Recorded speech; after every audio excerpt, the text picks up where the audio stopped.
जय श्री कृष्णा। राधे राधे। कार्तिक मास महात्म अध्याय 24। महाराज पृथु ने कहा, हे नारद, कृष्णा और वेणी नदी के तट पर शिव तथा विष्णु के गणों ने बनिए के शरीर से कलह को मुक्त किया। यह बात आप पूर्व ही कह चुके हैं। हे धर्मज्ञ, यह कार्य इन दोनों नदियों के प्रभाव से या इस क्षेत्र के प्रभाव से हुआ, यह आप कृपा करके मुझसे कहिए, क्योंकि इस पर मुझे आश्चर्य है। नारद जी ने कहा, कृष्णा नाम वाली नदी श्री कृष्ण का शरीर और वेणी साक्षात महादेव जी का शरीर है। इसके संगम का महात्म्य ब्रह्मा जी भी वर्णन नहीं कर सकते। तब भी मैं इनकी उत्पत्ति का वर्णन कहूँगा। तुम सावधान मन से सुनो। चाक्षुष मनवंतर के आरंभ में श्री ब्रह्मा जी शय्य पर्वत के शिखर पर यज्ञ करने का निश्चय करके सब देवताओं तथा शिव जी विष्णु जी के सहित यज्ञ की सामग्री लेकर उस पर्वत के शिखर पर गए। तब भृगु आदि ऋषियों ने आदर पूर्वक ब्रह्म मुहूर्त में उन्हें दीक्षा लेने का विचार किया। इसके बाद ब्रह्मा की बड़ी स्त्री स्वरा शीघ्र बुलाई गई। वह सने सने आ रही थी। इतने में भृगु जी ने विष्णु भगवान से पूछा, हे विष्णु, आपने स्वरा को शीघ्र बुलाया था, सो वह शीघ्रता से क्यों नहीं आ रही है? ब्रह्म मुहूर्त चल जाने पर दीक्षा कृत्य कैसे होगा? तब विष्णु भगवान ने कहा, यदि स्वरा समय पर नहीं आ सकती तो गायत्री को ही स्त्री मानकर दीक्षा विधान कर दीजिए। क्या यह गायत्री पुण्य कर्म में इनकी स्त्री नहीं हो सकती है? नारद जी ने कहा, महादेव जी ने विष्णु भगवान के वाक्य का समर्थन किया।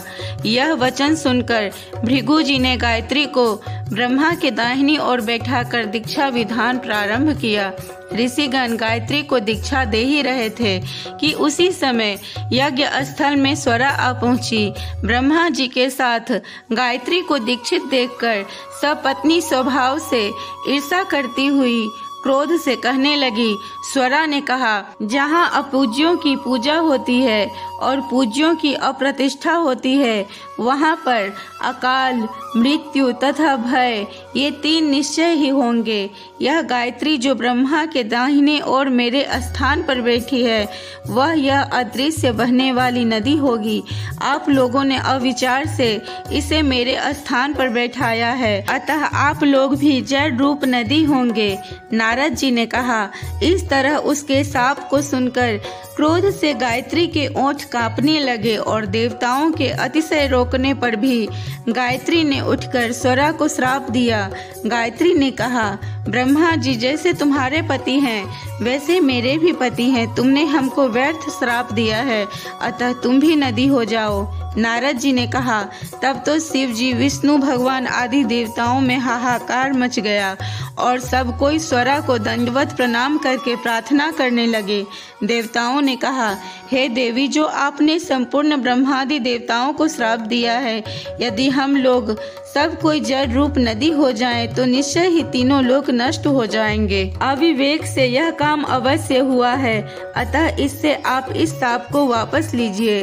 स्वरा ने कहा, हे देवतागण, आप लोगों ने यज्ञ के आरंभ में गणेश जी की पूजा नहीं की, इसी से मेरे क्रोध रूप में यह विघ्न उपस्थित हो गया है।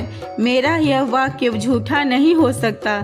इस कारण आप लोग अपने अपने अंशों से जड़ीभूत होकर नदी रूप में होंगे। हम दोनों सौत भी अपने अपने अंशों से पश्चिम वाहिनी नदी होंगी। नारद जी ने कहा, हे राजन, स्वरा की यह वाणी सुनकर विष्णु, शिव आदि समस्त देवता अपने अपने अंशों से नदी रूप में हो गए।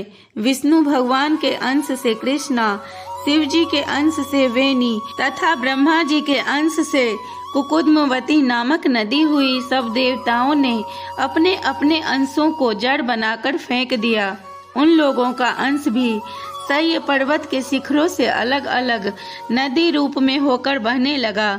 देवताओं के अंश से पूर्व वाहिनी तथा उनकी स्त्रियों के अंशों से सैकड़ों हजारों पश्चिम वाहिनी नदियां उत्पन्न हो गई। गायत्री और स्वरा दोनों पश्चिम वाहिनी नदी होकर दोनों एक साथ बहने लगी।